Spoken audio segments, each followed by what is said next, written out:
Comment ils vont? Je m'apprête à vous parler d'un scandale d'espionnage qui a secoué la F1 tout entière. Préparez-vous, parce que vous allez être soufflés par ce que je vais vous raconter. Nous sommes en juin 2007, et Madame Trudy Coughlin rend un service à son mari. Elle quitte le domicile en voiture, et se gare devant une petite imprimerie à Surrey en Grande-Bretagne. Elle pousse la porte, se présente au comptoir, et sort un gros sac qu'elle pose devant elle. Madame Coughlin en sort une liasse de papier qu'elle demande à faire copier sur CD. Elle a l'air nerveuse. Le propriétaire de l'imprimerie, qui vient de recevoir sa demande, regarde tour à tour cette dame et les 780 pages de documents qu'elle lui demande de scanner. « Est-ce que vous travaillez pour Ferrari ?» il lui demande. Elle bug complet, mais elle lui répond que oui, c'est le cas, enfin, que son mari y travaille. L'homme hoche la tête, prend les documents et réalise la copie.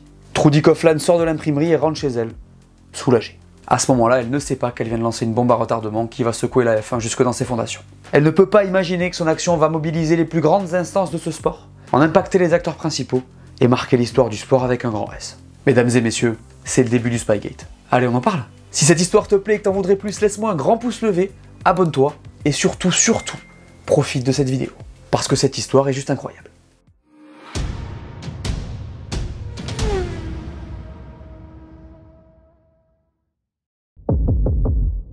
Ce récit se déroule au cours de la saison 2007. Et au cœur des années 2000, la F1 est bien différente de ce que vous connaissez aujourd'hui. Il y a des grid girls sur les grands prix, des sponsors de clubs sur les voitures, le DRS il est loin, les équipes ont des essais privés, et il n'y a pas de budget cap. Le sponsoring pète le feu au point qu'on met des diamants sur les ailerons des voitures. Parfois même on les perd, je vous ferai une vidéo sur cette histoire hallucinante. C'est une autre des mesures, c'est la Formule 1 des années 2000. Vous l'aurez compris, la catégorie reine est en bonne santé, mais c'est sur le point de changer. Sur la grille, on a 11 équipes avec les classiques, donc Ferrari, McLaren, Williams, Renault, Red Bull, Toro Rosso, et les autres, donc BMW, Toyota, Honda, Super Aguri et Spyker. Côté pilote, Ferrari est en reconstruction puisque Michael Schumacher a pris sa retraite et a été remplacé par Kimi Räikkönen, qui court aux côtés de Felipe Massa. Chez eux, on a dominé la première partie de la décennie, on a perdu les 2 derniers championnats, donc il y a un petit air différent. De son côté, McLaren a enfin l'air compétitive. Elle a fait des essais de pré-saison concluants, mais c'est du côté des 2 nouveaux pilotes que tous les regards sont tournés. Après 2 titres consécutifs avec Renault, Fernando Alonso les a rejoints et a les dents qui rayent le parquet pour un 3e sacre. Et il y aura un petit nouveau à ses côtés, qui s'appelle Lewis Hamilton. Un rookie anglais de 22 ans, pur produit McLaren, qui a montré qu'il était prêt pour la F1 après ses titres en formule de promotion. Le jeune Britannique a été rapide en essai, Alonso a fait son effet, on est plutôt serein chez les Anglais. En 2007, la Formule 1 s'approche vers le premier Grand Prix de la saison à Melbourne avec l'esprit tranquille. On ne sait pas qui a la meilleure voiture, mais on se dit qu'on peut avoir une saison palpitante. Et bien à l'aube des 17 Grands Prix de cette nouvelle saison, ceux qui pensaient ça ne croyaient pas si bien dire. Chez McLaren, ce premier Grand Prix va poser les bases d'une saison complètement lunaire. Parce qu'il va se passer une chose à laquelle personne ne s'attend. Pour rappel, on est donc sur le premier Grand Prix de F1 de la carrière de Lewis Hamilton. C'est un rookie, il est aux côtés d'un double champion du monde en titre, donc on peut imaginer qu'on lui a demandé d'y aller tranquille, de prendre ses marques. On s'attend à ce que ce début de saison se fasse dans l'ombre de son leader. Que nenni. Dès le départ du premier Grand Prix de la saison, Lewis prend le meilleur sur son champion du monde de coéquipier. Il fait un super Grand Prix, et s'il termine 3e derrière Kimi Räikkönen qui a dominé cette course et son coéquipier, il monte sur le podium pour le premier Grand Prix de sa carrière. Le message est passé et c'est un peu une surprise pour tout le monde, Alonso inclus. Alors il est effectivement rare pour un rookie d'arriver tout de suite dans la meilleure voiture, ça peut paraître assez risqué sur le papier, mais le fait est que chez McLaren on semble avoir fait le bon choix. Le problème, c'est que cette compétitivité va créer des tensions qui vont avoir un impact considérable sur l'histoire que je m'apprête à vous raconter. Et oui, parce que Fernando Alonso, double champion du monde en titre, il s'attend à ce qu'on le traite différemment. Pour lui, son statut lui donne une certaine priorité. Eh ben non, pas chez McLaren. L'équipe est connue pour sa politique en matière de traitement égalitaire entre ses pilotes, et en 2007, elle ne va pas déroger à la règle. Même matériel, même pièce, même traitement. C'est la vision de Ron Dennis, team principal de l'équipe, l'un des monstres sacrés de la F1 qui en a vu d'autres. Prost et Senna notamment. Cette situation va être très difficile à digérer pour Fernando. Pour lui, on doit dire quelque chose à Lewis, mais rien ne se passe. Et on le sait, c'est un de ses travers. Quand il est pas content, il peut mettre un bordel monstre dans une équipe, il est son propre ennemi. En fait, il supporte pas le manque de loyauté, les injustices et les promesses non tenues. Ça peut le faire vriller. Vous êtes vraiment pas prêt pour cette histoire. Sur les 3 premières courses de la saison, Lewis va lui mettre la pression direct. Il est P2 derrière lui en Malaisie, P2 devant lui à Bahreïn et en Espagne. Et c'est une immense surprise. À l'époque, Lewis Hamilton, c'est pas celui que vous connaissez aujourd'hui. C'est pas une rockstar, c'est pas un sœur. En 2007, il n'y a pas les réseaux sociaux. Pour ceux qui connaissent pas le sport auto, c'est un inconnu. Faut savoir qu'avant la saison, les ingénieurs de McLaren se battaient pour ne pas être sur sa voiture. Ils pensaient qu'il allait faire des erreurs, que ça allait être compliqué. C'est pas du tout ce que vous imaginez. Le Grand Prix de Monaco va être le premier tournant de cette saison. Alors on se parle, Lewis n'a pas encore gagné, mais il a été sur le podium des 4 premières courses, donc il est leader du championnat devant son coéquipier. En principauté, c'est Alonso qui prend la pole devant Lewis. Vous savez à quel point la position de pointe y est importante. Pendant la course, McLaren domine largement avec ses 2 voitures, mais Hamilton, en deuxième position, bouillonne. On a demandé au pilote de ne pas se battre pour préserver le matériel et éviter un accident inutile, mais il refuse d'entendre cette consigne. À la radio, il demande à son garage de dire à Alonso de le laisser passer ou d'accélérer, car il est plus rapide. Il veut montrer qu'il roule plus vite que son double champion du monde de coéquipier. Les échanges durent, jusqu'au moment où Ron Dennis doit prendre la parole à la radio pour mettre fin au débat. Lewis franchit la ligne P2 et pète une durite avec des jurons et des mouvements d'humeur. Je sais, vous n'êtes pas habitué. À la sortie des voitures, Ron Dennis va voir Alonso et lui dit la phrase suivante. We had to call the race off, be kind to the kid. En gros, on a dû lui demander de ne pas tenter de faire la course avec toi, n'en fais pas une affaire d'état. Il y a 2 problèmes avec ces personnages, les gars. Le premier, c'est que Ron Dennis peut avoir tendance à être maladroit quand il s'exprime, et le deuxième, c'est qu'Alonso est non seulement espagnol, donc son anglais n'est pas natif, mais qu'en plus il est impulsif. Là-dessus, je vous apprends rien. Il interprète cette phrase comme « on a dû le stopper, car sinon il t'aurait battu ». Et ça lui plaît pas du tout. Pour lui, il y a du favoritisme envers Lewis. C'est le moment où il perd confiance en l'équipe. D'ailleurs, Hamilton est toujours remonté. Écoutez ce qu'il dit aux médias après la course. Je ne peux pas vraiment me plaindre. Voir que j'ai un rythme similaire à celui de Fernando est positif pour moi. Mais il y a une chose avec laquelle je dois vivre. Ma voiture porte le numéro 2. Je suis le pilote numéro 2. Vous interpréterez cette déclat comme vous le voudrez. En tout cas, la suite ne va pas aller dans ce sens-là. Cette course est suivie par le Grand Prix du Canada et le Grand Prix des États-Unis, qu'il va gagner. Pour sa première victoire à Montréal, il confirme qu'il sera un candidat au titre, et il réitère à Indianapolis après un combat incroyable avec Fernando Alonso. À ce moment-là de la saison, Lewis est leader du championnat devant son coéquipier. Il a fait 9 podiums sur les 9 premiers Grands Prix de la saison, et si Ron Dennis pense que sa tâche s'annonce bien plus difficile que prévu à cause de la perte de ses pilotes, il est très loin de s'imaginer que cette saison va être son cauchemar absolu. Juin 2007, ville de Surrey, en Grande-Bretagne. Trudy Coughlin est dans son jardin, et elle n'est pas en train de faire un barbecue. Non, elle est en train de faire brûler les 780 pages de documents qu'elle vient de faire copier. À l'imprimerie de Surrey, le propriétaire a compris ce qu'il a vu. Il n'a pas manqué le logo au cheval cabré sur chacun des documents. Il s'agit de documents confidentiels de Ferrari. Il est interpellé et se pose donc sur son ordinateur pour faire une recherche sur internet. La dame qui vient de partir a donné son nom. Erreur. Il se rend compte que son mari, donc ce cher monsieur Coughlin, travaille bien en Formule 1, mais pas chez Ferrari. En fait, c'est un employé du rival de la Scuderia, McLaren. Au final, rien d'étonnant, son imprimerie se trouve à quelques kilomètres des quartiers généraux de l'écurie anglaise. Mais ce que Trudy Coughlin ne pouvait pas savoir en se rendant à cette imprimerie, et ça pour le coup c'est vraiment pas de chance, c'est qu'elle est tombée sur le seul mec de la région qui est un ultra fan de Ferrari. Je sais, c'est lunaire. Après une courte réflexion, ce monsieur rallume son ordinateur et commence à écrire un mail. Objet espionnage industriel, destinataire, le directeur sportif de la Scuderia Ferrari, un certain Stefano Domenicali. Cher monsieur Domenicali, mon nom est Gary Montis, vous ne me connaissez pas, mais je suis un grand fan de Ferrari et j'ai pensé qu'il y a quelque chose que vous deviez savoir. Ce mail trouvera son destinataire. J'ai pas réussi à trouver la suite de l'email, mais vous pouvez l'imaginer. Pendant ce temps-là, la Formule 1 est à Silverstone et les fans sont au top. Un Anglais est en tête du championnat, McLaren fonctionne très bien, pour eux c'est un truc de ouf. Mais les ennuis de Ron Dennis vont continuer. Parce qu'une nouvelle hallucinante vient de sortir, Ferrari accuse McLaren de disposer d'informations confidentielles concernant sa voiture et son fonctionnement. La panique s'installe chez les Anglais, Ron Dennis doit réagir vite. L'écurie publie un communiqué déclarant que la personne impliquée a été suspendue et qu'il n'y aurait pas plus de commentaires. La personne concernée n'est pas nommée. Le truc c'est que chez eux on a beau penser que l'incendie est éteint avec ce communiqué, mais c'est vraiment loin d'être le cas. Le public est en émoi. De l'espionnage. Chez McLaren. L'équipe qui est censée être la plus intègre et la plus clean sur la grille. Ça fait l'effet d'une bombe. Le pire c'est que Ron Dennis était hyper heureux d'être à Silverstone pour dévoiler le nouveau motorhome de l'équipe. C'est un monstre de 3 étages. Ils l'ont baptisé le Brand Center. Ils sont au top. Du coup, pour le présenter, il y organise une conférence de presse.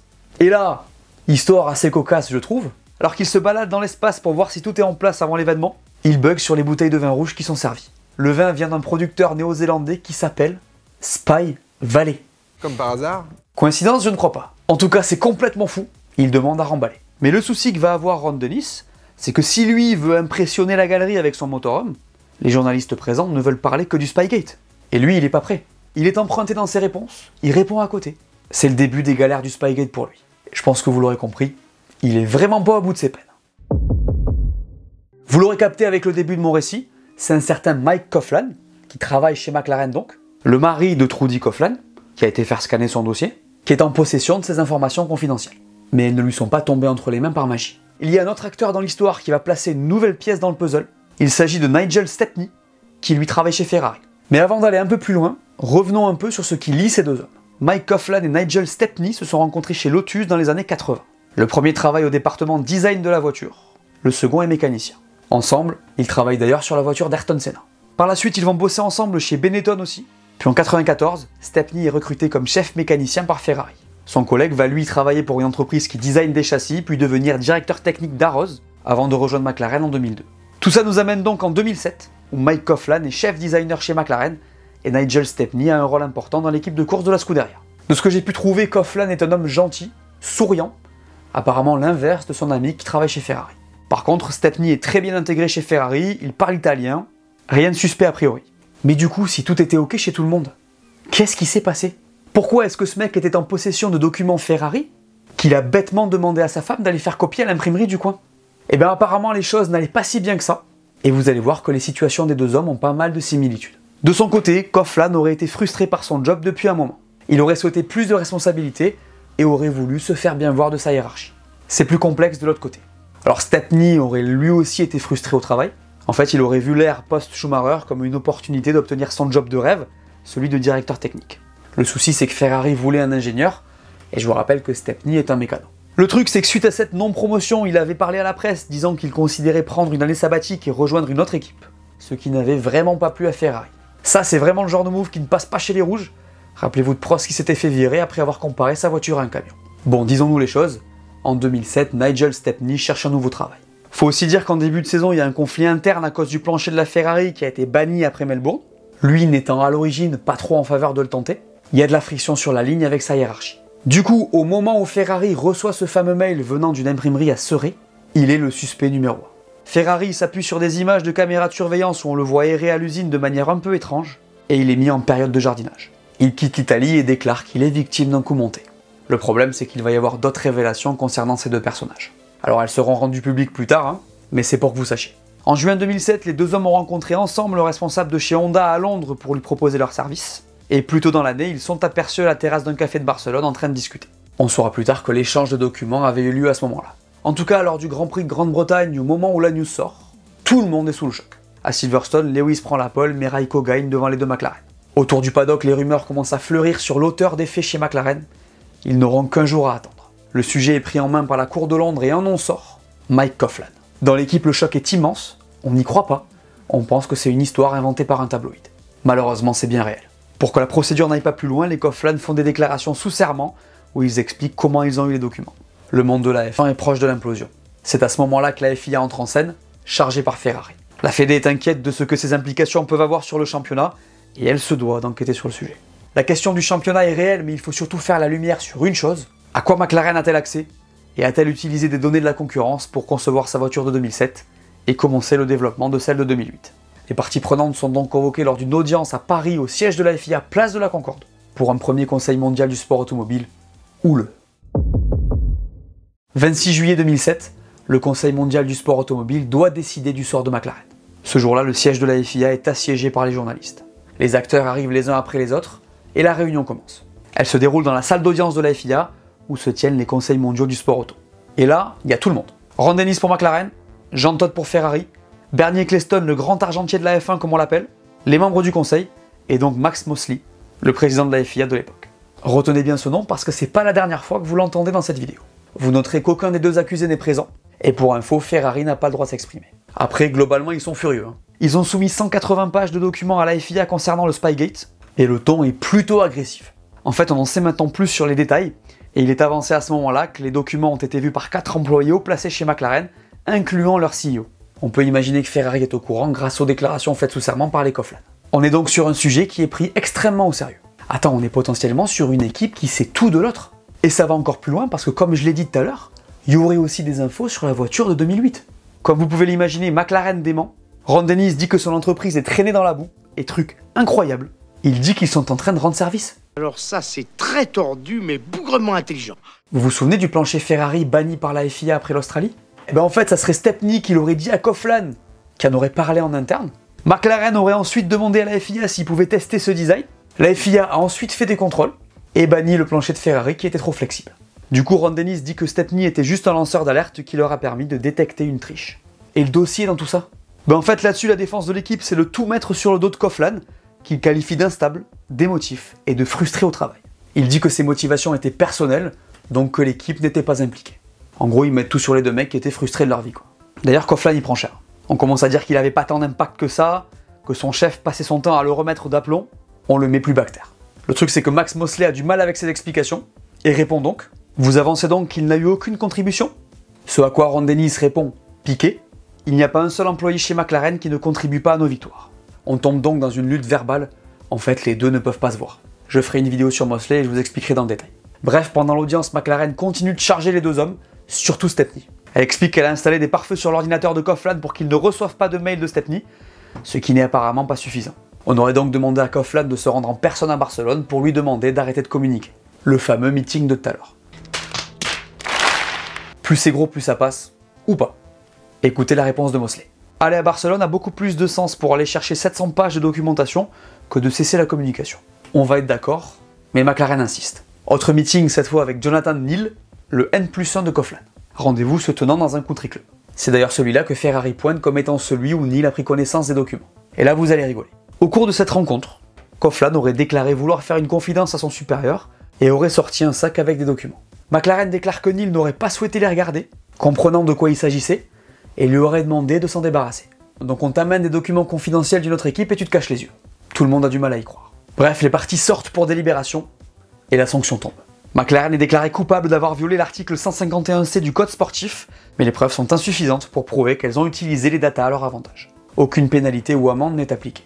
En gros, c'est un employé qui a fauté, donc le reste de l'équipe est épargné. McLaren est sauvé, mais Ferrari ne comprend pas. On vit la décision comme une injustice profonde, on ne comprend pas comment on peut faire ce choix dans un sport où la data est si importante. Après, Mosley fait quand même comprendre qu'il peut réouvrir l'enquête si on lui fournit des preuves complémentaires. Le Grand Prix de Hongrie va venir faire imploser tout ce petit monde. Budapest, juillet 2007. La F1 a tremblé, mais McLaren respire. L'audience s'est bien passée, et elle est en tête du championnat. De son côté, Fernando Alonso a l'air d'être bien, il a gagné pour la 3e fois en Allemagne, mais ça n'est qu'une impression. Au début du week-end hongrois, certains ingénieurs du garage McLaren reçoivent une enveloppe des mains d'un proche du pilote espagnol. Ils l'ouvrent, et à leur grande surprise, elle est pleine d'argent liquide. Les mécanos se demandent de quoi il s'agit, puis ils comprennent. Ils se rendent compte que seuls les mécaniciens du garage de Fernando ont reçu la petite enveloppe. Ils n'en croient pas leurs yeux, mais c'est bien réel, le double champion du monde essaie d'acheter du soutien. En fait, personne ne le sait vraiment, mais on est à l'aube de l'explosion littérale de l'équipe McLaren. Vous avez capté que c'est quand même très chaud. Les deux pilotes se battent pour la place de numéro 1, tout le monde est impliqué, ça barde fort. À Budapest, comme à chaque fois, la bataille commence en qualif. Et en 2007, le format est sensiblement similaire à celui qu'on vit les samedis aujourd'hui, à un détail près qui est essentiel. À cette époque-là, les ravitaillements en essence sont autorisés, ils font donc partie intégrante de la stratégie. Du coup, ce qui change à cause de ça, c'est principalement que les pilotes qui se qualifient en Q3 doivent faire leur tour de qualif avec la quantité d'essence du départ. Quoi?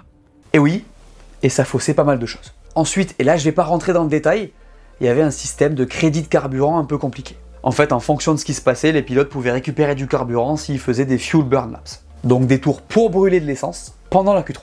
C'était fait pour que les voitures fassent le plus de tours possible, mais j'avoue que vu d'aujourd'hui, ça paraît assez bancal.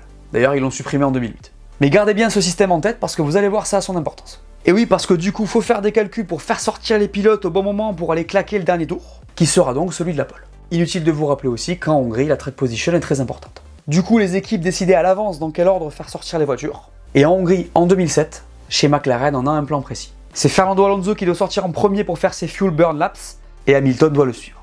C'est là que ça commence à devenir intéressant. La voiture fonctionne à merveille, elle vole littéralement. C'est Lewis qui fait le meilleur temps de Q1 et Q2, et arrive la Q3.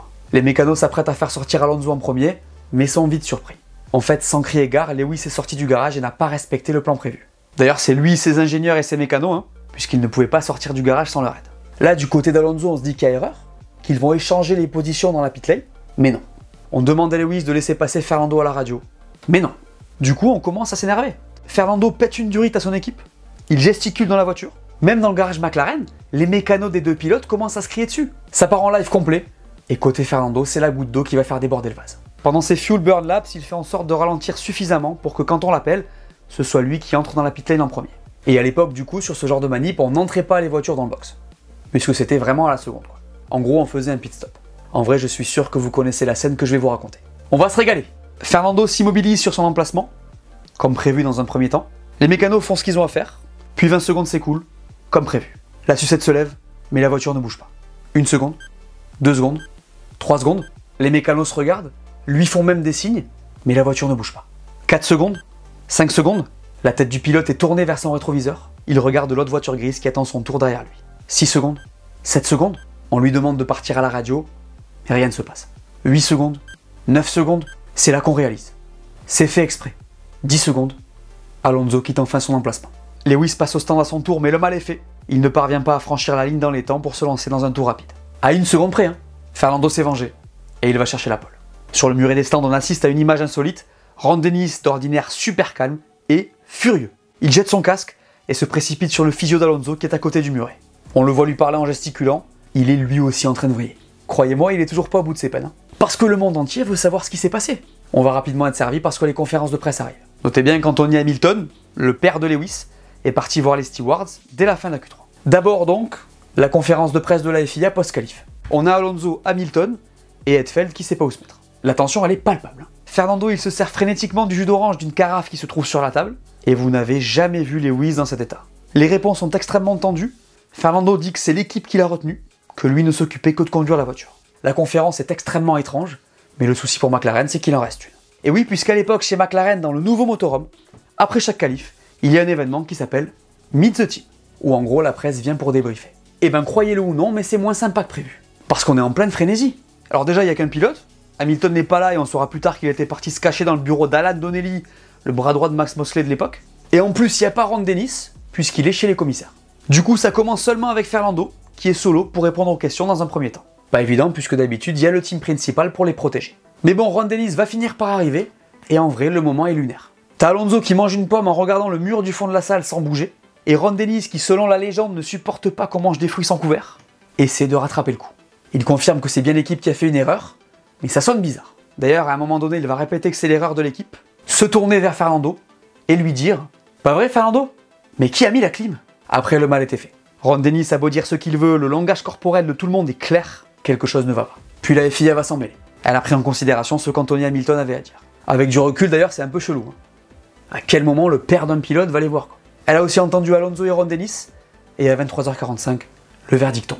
McLaren ne pourra pas marquer de points au constructeur, Fernando Alonso prend 5 places de pénalité, et partira donc de la 6ème place. Sur un circuit comme celui-ci, ça pique. Du coup, Hamilton prend la pole sur tapis vert, mais le verdict pour Fernando, il est hyper dur.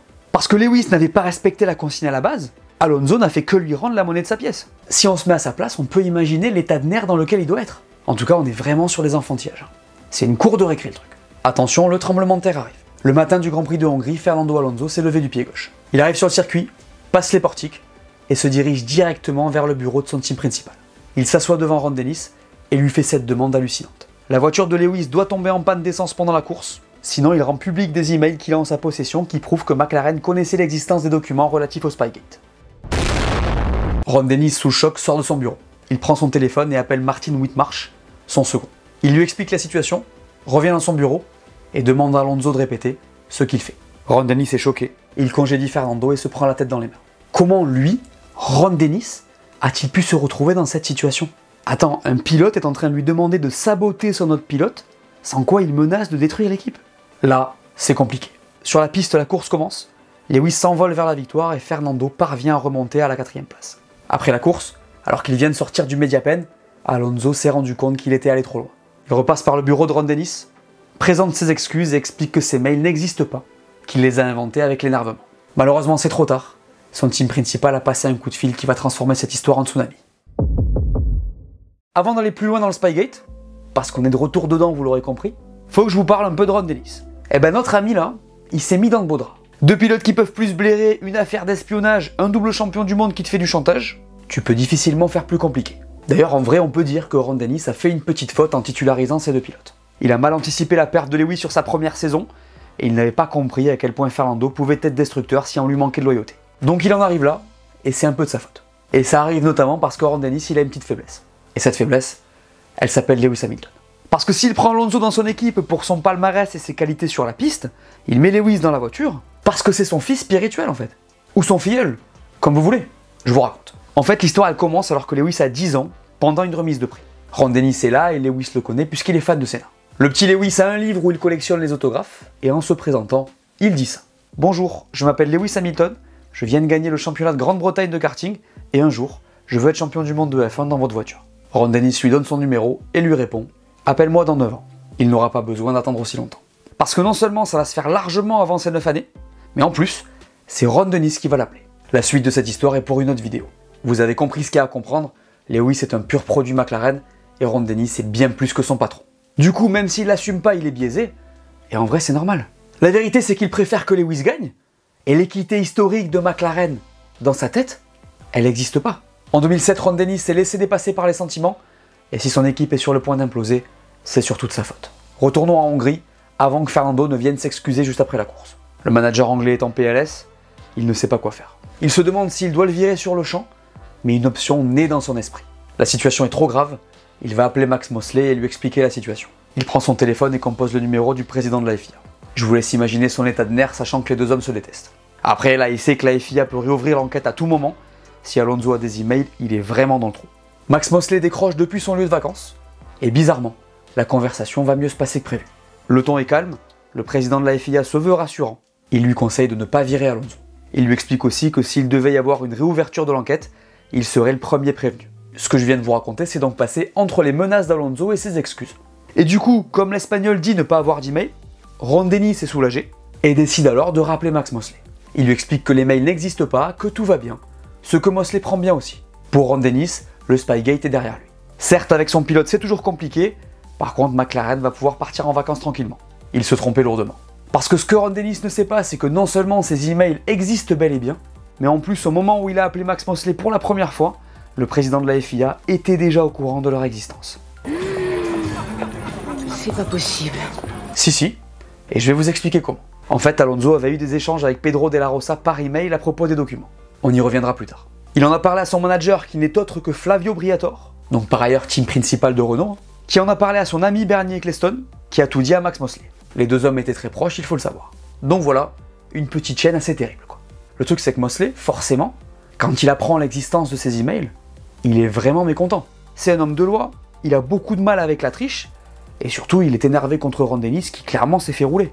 Attends, le mec l'appelle pour lui dire qu'il vient de se faire menacer par son pilote et mentionne des emails compromettants, avant de le rappeler 2 heures après en lui disant qu'en fait c'est ok, les emails n'existent pas, alors que lui-même est au courant de leur existence. Il y a de quoi vriller. Max Mosley organise donc une deuxième audience pour le Spygate, sans prévenir Ron Dennis. Là, l'objectif c'est de prouver que McLaren avait bien connaissance de ces documents, et d'enquêter sur un possible gain d'avantage sur les voitures de 2007 et de 2008. Et cette fois, on va convoquer les pilotes. On va leur dire que s'ils collaborent, ils ont l'immunité, pas de sanctions applicables. Par contre, si ce n'est pas le cas, ça va barder comme on dit. Évidemment, ils vont parler. Début du mois de septembre 2007, la F1 arrive à Monza pour le Grand Prix d'Italie. La Scuderia dont on n'a pas parlé depuis longtemps est à domicile, mais ce n'est pas vraiment ce qui leur importe le plus. Depuis qu'elle a reçu l'email de l'imprimeur, la Scuderia a saisi la justice italienne pour espionnage industriel. Elle poursuit McLaren, Mike Coughlan et Nigel Stepney. La police italienne a d'ailleurs attendu l'arrivée des représentants de McLaren sur le sol italien pour leur remettre les documents officiels. Les choses se tendent et les Anglais ne sont pas au bout de leur peine, puisque Max Mosley a trouvé plus de preuves.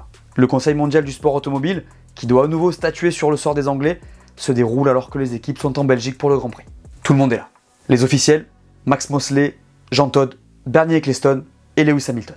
Alonso, lui, a coopéré, mais il ne s'est pas rendu à l'audience. D'ailleurs, lorsqu'on lui demande des explications à ce sujet, Ron Dennis déclare que lui et son pilote ne se parlent plus. De son côté, Lewis confirme ce qui a toujours été dit, c'est-à-dire qu'il n'était au courant de rien dans cette histoire. On parle aussi beaucoup de Mike Coughlan et Nigel Stepney qui ne sont pas présents, mais on a beaucoup plus de preuves que lors de la première audience. Et oui, je vous l'ai dit, la police italienne a aussi enquêté, et ils ont trouvé une montagne d'échanges entre les deux hommes. Des SMS, que la police ne peut pas lire, et des appels. 288 et 35 respectivement. Vous vous rappelez de ce qu'avançait McLaren au premier conseil? Que la communication n'allait que dans un sens? Et bien non seulement ces preuves montrent le contraire, mais en plus, elles prouvent que ça a duré beaucoup plus longtemps qu'initialement avancé. Ensuite, il y a des échanges entre Alonso et De La Rosa, et entre De La Rosa et Coughlan. Tu connais la distribution du poids sur la voiture rouge? Ça serait important de la voir pour qu'on puisse la tester dans le simulateur. Entre Alonso et De La Rosa, c'est surtout des échanges où le pilote de réserve lui donne des informations sur la Ferrari. En fait, c'est les emails qu'il menaçait de publier. Il y en a même un qui dit ça. Toutes les informations à propos de Ferrari sont très fiables. Elles viennent de Nigel Stepney, il est très ami avec Mike Coughlan, notre chef designer. Ça peut difficilement être plus clair. Cette fois, McLaren change de braquet et déclare qu'ils n'ont pas utilisé les datas à leur avantage. Ils sortent même un document signé par 140 employés de l'équipe. L'audience est un véritable combat entre McLaren et Ferrari, qui peut cette fois s'exprimer à travers son avocat. Les premiers assurent qu'il n'y a pas eu de triche, que Ferrari essaie de faire en dehors de la piste ce qu'elle n'arrive pas à faire dessus. Le deuxième pointe la progression de McLaren depuis qu'elle a récupéré les documents. Et puis surtout, il demande une lourde sanction. Le président et les membres du conseil quittent la salle pour délibérer, et là on est sur un véritable casse-tête. Quelle solution trouver pour que ça n'impacte pas le championnat du monde, avec toutes les implications financières qu'il y a? En plus de ça, les voitures 2008 des deux équipes sont en cours de développement, du coup techniquement il faudrait sanctionner sur 2 saisons. C'est très compliqué. On ne veut pas sanctionner les 1300 employés qui travaillent à l'usine. Imagine, tu mets un ban de 2 ans, c'est presque la faillite assurée. Mosley n'en démord pas, il veut un ban, les autres essaient de le convaincre, et on arrive à un verdict. À 18h40, le conseil annonce sa décision. McLaren perd tous ses points au championnat du monde constructeur 2007 et devra payer une amende de 100 millions de dollars. Je te demande pardon? Vous avez bien entendu, la plus grosse amende de l'histoire du sport. Et c'est hyper chaud parce que c'est le genre d'amende qui peut tuer une écurie. Mais la FIA a pris soin de tout bien calculer. Vous savez, les équipes récupèrent une partie des droits TV en fonction de leur place au championnat. Et bien la FIA déduira des 100 millions le montant qui aurait dû revenir à McLaren. Les Anglais paieront environ 60 millions de dollars. Le problème de cette histoire par contre, c'est qu'il n'y a pas de preuve de l'utilisation des données par McLaren, ce qui est problématique. Mais on en restera là. De son côté, la Scuderia est soulagée. Elle est presque championne du monde grâce à la sanction, et son rival est extrêmement affaibli. Pour McLaren, par contre, c'est super dur. Attends, t'imagines, t'es mécano ou ingénieur et t'apprends que tout ce que tu fais, c'est presque pour rien. La plupart des mecs de cette équipe n'ont jamais gagné un championnat. Je vous rappelle qu'ils étaient en tête. Le moral est au plus bas et ça ne va pas s'arranger. À Spa, Max Mosley et Ron Dennis organisent une conférence de presse pour mettre le Spygate derrière eux. C'est à ce moment-là que l'une des phrases les plus célèbres de Max Mosley serait sortie hors micro. Il aurait dit à Ron Dennis à propos de l'amende, 5 millions pour l'infraction, 95 parce que tu es un crétin. Voilà. McLaren est au plus bas, elle ne joue plus le championnat. Pour autant, Alonso et Hamilton sont toujours en lice pour le titre pilote. Cette fin de saison va être l'une des plus bizarres de l'histoire. C'est en Chine que tout va basculer pour McLaren. Parce qu'effectivement, à l'aube de ce 16e et avant-dernier Grand Prix de la saison, je sais ce chiffre fait bizarre vu depuis 2024, et ben un rookie peut être sacré champion du monde. Et oui, s'il termine 3e ou mieux, Lewis Hamilton sera le champion du monde 2007. Ce qui commence bien puisqu'il met une demi-seconde à son coéquipier le samedi. Le dimanche sera bien différent. Le début de course se fait sur une piste mouillée qui sèche rapidement, et McLaren va faire n'importe quoi. Comme ils ont pris la mauvaise habitude de le faire, ils se concentrent uniquement sur le coéquipier, et laissent Lewis en piste alors que ses pneus sont à l'agonie. Attends, tu vois ces données-là? À quel moment tu fais pas rentrer? Ils vont prendre la décision trop tard, Lewis va rentrer, et l'image que l'on va voir va marquer l'histoire. Il rate le virage de l'entrée de la pit lane, et vient se tanker dans le bac à gravier. Tout seul, comme un grand. Les marshals essaient de le pousser, sans succès. Il sort de sa voiture, victime de son premier DNF de l'année. Une opportunité gâchée d'être titré. Le titre va donc se jouer au Brésil. Avant le dernier week-end de course de la saison, 3 pilotes sont candidats au titre. Les 2 pilotes McLaren donc, et Kimi Raikkonen qui court chez Ferrari. Pour être titré, Hamilton doit finir 2e ou plus haut, Alonso doit battre Lewis par 4 points, et Kimi doit finir le plus haut possible et espérer que les autres soient là. Sur la grille on a Massa, Raikkonen, Hamilton, Alonso. Au départ le Brésilien garde la tête, mais Alonso se jette sur Lewis Hamilton et lui pique sa P3. C'est là que Lewis va faire la première erreur de débutant de sa carrière en Formule 1. En se précipitant sur Alonso, il bloque ses roues, revient P8, mais les ennuis ne font que commencer. Alors qu'il commence à refaire son retard, on le voit sur la piste, au ralenti, problème de boîte de vitesse. On lui demande de faire un reset, ce qu'il parvient à faire, mais ça ne sera pas suffisant. Et de Ferrari devance Alonso, mais dans cet ordre-là, c'est l'Espagnol qui sera champion du monde. La Scuderia va donc parfaitement organiser ses arrêts pour donner la victoire à Raikkonen. Le Finlandais passe la ligne en champion du monde, Lewis est 7ème, c'est terminé. Kimi termine avec 110 points, Lewis est 2ème avec 109 points, Alonso suit avec 109 points aussi. Le Britannique devant son coéquipier au nombre de 2ème place. Vous imaginez pour McLaren? T'as la meilleure voiture, la meilleure paire de pilotes, et tu finis comme ça? Difficile de retourner bosser. Bref, la saison est finie, McLaren a tout perdu, mais cette histoire n'est peut-être pas encore terminée. Bon, vous connaissez l'histoire du Spygate, mais je vous l'ai dit, c'est pas fini. Je vais pas vous laisser sans vous raconter ce qui s'est passé après pour les acteurs de cette histoire. D'abord, Ron Dennis. Lui, il va être profondément marqué par tout ça, mais il décide de rester jusqu'à ce qu'il gagne un titre avec Lewis. Spoiler, ça va arriver l'année suivante après une bataille de fou avec Ferrari. Bien évidemment. En 2009, il se retire de son job de team principal et devient chairman, et c'est en 2017 qu'il quitte le groupe McLaren, pas vraiment de son plein gré. Après 50 ans dans ce sport et beaucoup de succès et de drama. De son côté, Max Mosley perdra son job à la FIA pour une raison assez lugubre. En fait, il aurait été présent à une orgie dont le thème était nazi. J'en dis pas plus. Il décède le 31 mai 2021. Côté pilote, Alonso et McLaren se mettent d'accord pour mettre fin à son contrat fin 2007. Il retourne chez Renault avec effet immédiat, puis ira chez Ferrari, et retournera même chez McLaren en 2014. Il repassera très près de son 3e titre 2 fois, et au moment où je vous parle, il est toujours en F1 avec Aston Martin.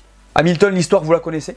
Il gagne son premier titre avec McLaren, et aujourd'hui le détenteur de presque tous les records en F1. Ces deux acteurs du Spygate font donc encore la course ensemble, plus de 15 ans après. Et les écuries du coup? En ce qui concerne la Scuderia, 2007 représente son dernier titre pilote, et 2008 son dernier titre constructeur. Elle attend encore. Pour McLaren c'est pareil, les Anglais n'ont pas été titrés depuis 2008. Ce que je suis en train de vous dire, vous êtes peut-être à comprendre ce que vous voyez depuis une grosse quinzaine d'années. En fin d'année 2007, la FIA a conduit une enquête complémentaire chez McLaren pour savoir s'ils avaient utilisé ou non les datas de Ferrari. Et devinez quoi? Ça n'était pas le cas. Ils ont tout fouillé, des millions de pages de data, fait des entrevues avec des centaines d'employés, mais rien. Par contre, ils se sont rendus compte que beaucoup de monde chez McLaren avait vu passer les documents. En décembre 2007, l'écurie anglaise s'excuse publiquement. Mais chez eux, on digère mal cette amende. Le montant exorbitant est proche de mettre le groupe en faillite. D'ailleurs, on peut penser que McLaren ne commence à s'en remettre que maintenant. Quid de Mike Coughlan et Nigel Stepney? Alors les deux ont pris 2 ans de ban sur le sport auto déjà. Ça pique. En 2009, Coughlan a dû payer 180 000 € d'amende pour que la cour italienne arrête ses poursuites. Il a ensuite fait un court passage chez Williams plusieurs années après, avant de quitter définitivement la Formule 1. Nigel Stepney s'est lui battu contre la justice jusqu'en 2010 où il a obtenu un deal. Il a pris 20 mois de prison avec sursis, une amende et un verdict non coupable. Il s'est engagé en endurance où il a eu pas mal de succès et est mystérieusement décédé dans un accident de la route en 2014. Je parle de mystère parce que les conditions dans lesquelles c'est arrivé sont un peu floues. On a parlé de suicide notamment, il y a eu pas mal de mystères autour de cette fin tragique. De son côté, Gary Monteith, l'imprimeur et l'homme qui a eu le plus d'impact sur cette saison 2007, a été remercié par Ferrari, qui l'a donc invité à sa soirée secrète de fin d'année. Tu m'étonnes qu'ils peuvent lui dire merci. Donc voilà, c'était le Spygate, une histoire incroyable qui a secoué la F1 tout entière. Vous vous rendez compte du récit que je viens de vous faire en vrai? Ça part d'une femme qui fait des photocopies dans une imprimerie. Hein. C'est fou. En vrai, si Gary Monteith n'avait pas compris ou réagi, la F1 serait probablement complètement différente aujourd'hui. Un jour, je sortirai un format où j'essaye d'imaginer si un truc n'était pas arrivé. Je vous donne rendez-vous. D'ailleurs, cette période de l'histoire de la F1 est folle puisque l'année d'après, en 2008, il va y avoir un nouveau scandale incroyable qui va à nouveau secouer la F1. Je parle évidemment du Crashgate. D'ailleurs, j'ai fait une vidéo qui raconte ce qui s'est passé. Je vous invite à aller la voir. C'est une sombre histoire d'une équipe qui demande à un pilote de se mettre dans un mur pour en faire gagner un autre. Ça va vous plaire, j'en suis sûr. Je vous mets le lien ici. C'est maintenant terminé. Dites-moi ce que vous pensez de cette histoire en commentaire. Voilà, merci à tous de m'avoir écouté, j'espère que cette vidéo vous a plu, laissez-moi un pouce bleu et dites-moi en commentaire ce que vous avez pensé de cette histoire. N'oubliez pas d'aller voir mes dernières vidéos que vous n'auriez pas vues. Dites-moi tout. Et on s'abonne. Allez, ciao!